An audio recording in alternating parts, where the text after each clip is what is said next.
I had half a mind to break into the Natural History Museum and find my way up to the summits of the towers, in order to see across the park.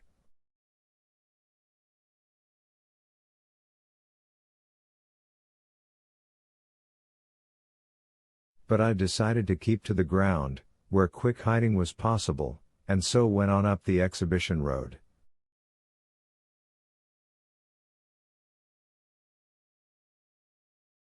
All the large mansions on each side of the road were empty and still, and my footsteps echoed against the sides of the houses.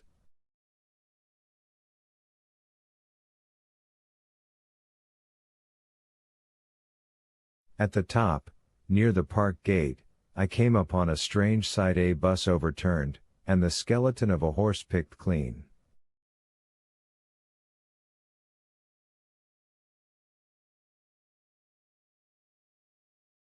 I puzzled over this for a time, and then went on to the bridge over the Serpentine.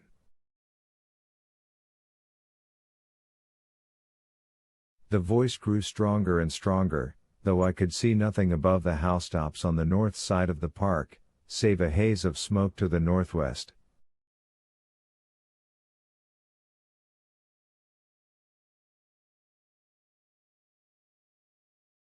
"Oola, oola, oola, oola," cried the voice, coming, as it seemed to me, from the district about Regent's Park.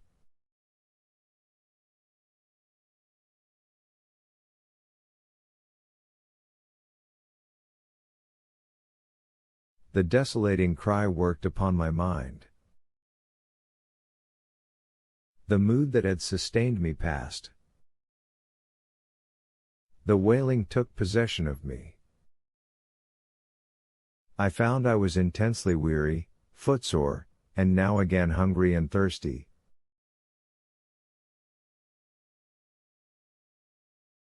It was already past noon. Why was I wandering alone in this city of the dead? Why was I alone when all London was lying in state, and in its black shroud?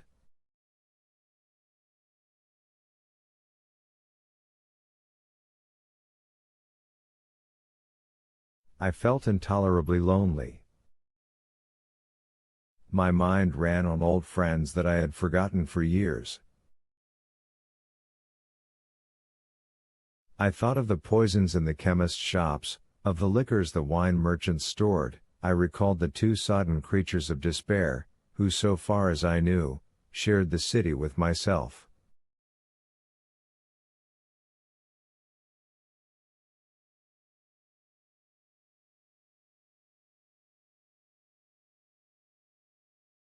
I came into Oxford Street by the Marble Arch, and here again were black powder and several bodies, and an evil, ominous smell from the gratings of the cellars of some of the houses.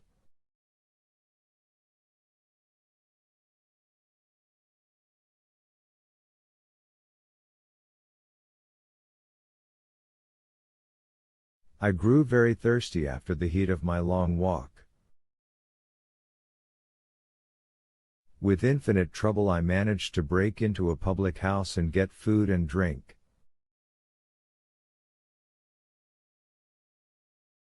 I was weary after eating, and went into the parlor behind the bar, and slept on a black horsehair sofa I found there.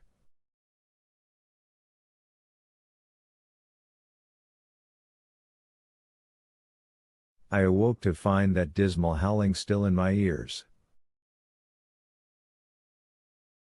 Oola, oola, oola, oola. It was now dusk, and after I had routed out some biscuits and a cheese in the bar there was a meat safe, but it contained nothing but maggots. I wandered on through the silent residential squares to Baker Street. Portman Square is the only one I can name, and so came out at last upon Regent's Park.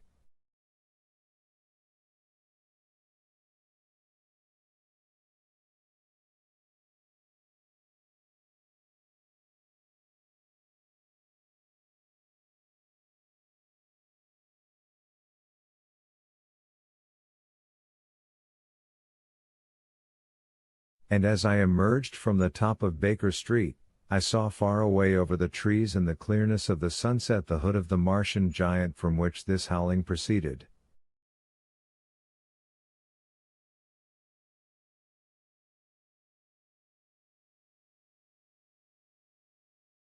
I was not terrified. I came upon him as if it were a matter of course. I watched him for some time, but he did not move. He appeared to be standing and yelling, for no reason that I could discover. I tried to formulate a plan of action. That perpetual sound of oola, oola, oola, oola, confused my mind.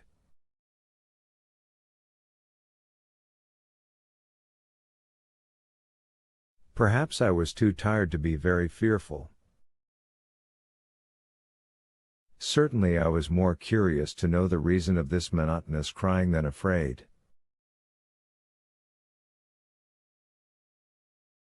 I turned back away from the park and struck into Park Road, intending to skirt the park, went along under the shelter of the terraces, and got a view of this stationary, howling Martian from the direction of St. John's Wood.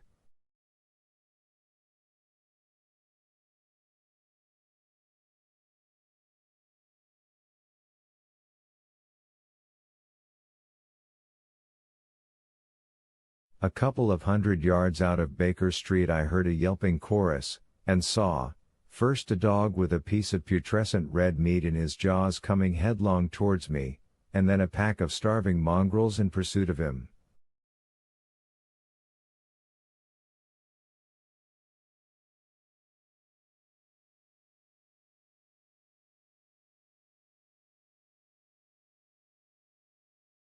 He made a wide curve to avoid me, as though he feared I might prove a fresh competitor.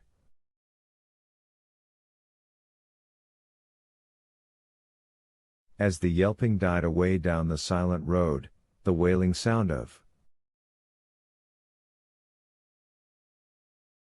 oola, oola, oola, oola, reasserted itself.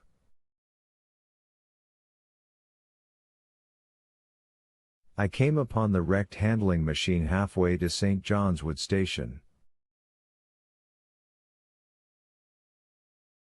At first I thought a house had fallen across the road. It was only as I clambered among the ruins that I saw, with a start, this mechanical Samson lying, with its tentacles bent and smashed and twisted, among the ruins it had made.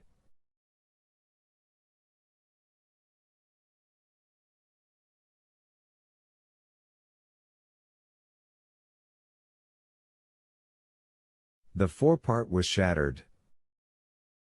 It seemed as if it had driven blindly straight at the house, and had been overwhelmed in its overthrow.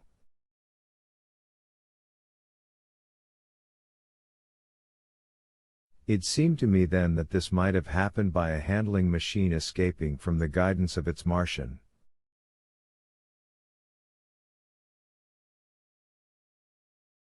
I could not clamber among the ruins to see it, and the twilight was now so far advanced that the blood with which its seat was smeared, and the gnawed gristle of the Martian that the dogs had left, were invisible to me.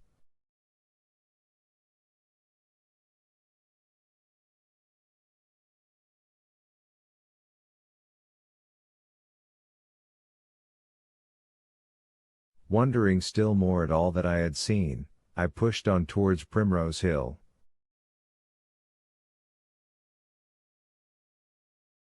Far away, through a gap in the trees, I saw a second Martian, as motionless as the first, standing in the park towards the zoological gardens, and silent.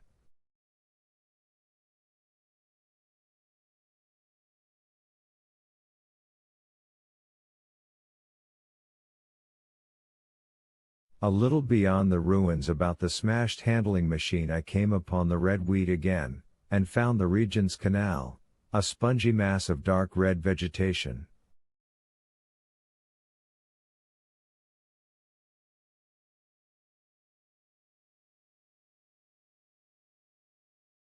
As I crossed the bridge, the sound of "Ula, Ula, Ula, Ula" ceased.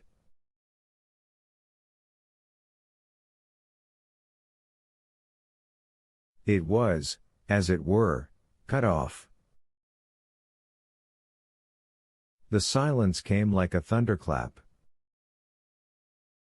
The dusky houses about me stood faint and tall and dim, the trees towards the park were growing black.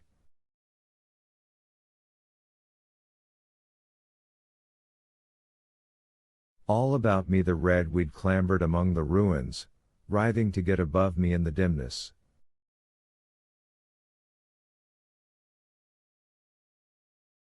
Night, the mother of fear and mystery, was coming upon me.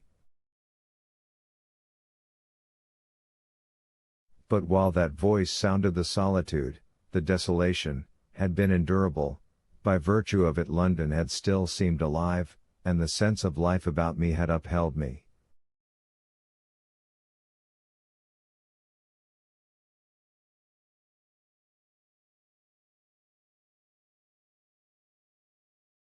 Then suddenly a change, the passing of something I knew not what, and then a stillness that could be felt.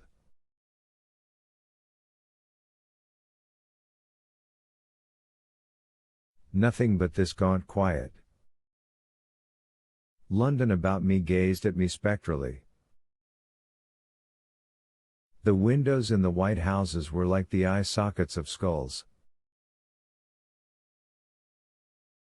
About me my imagination found 1,000 noiseless enemies moving. Terror seized me, a horror of my temerity.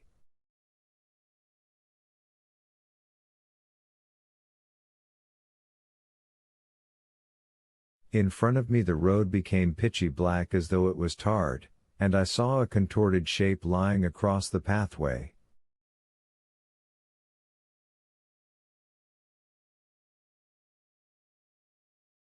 I could not bring myself to go on.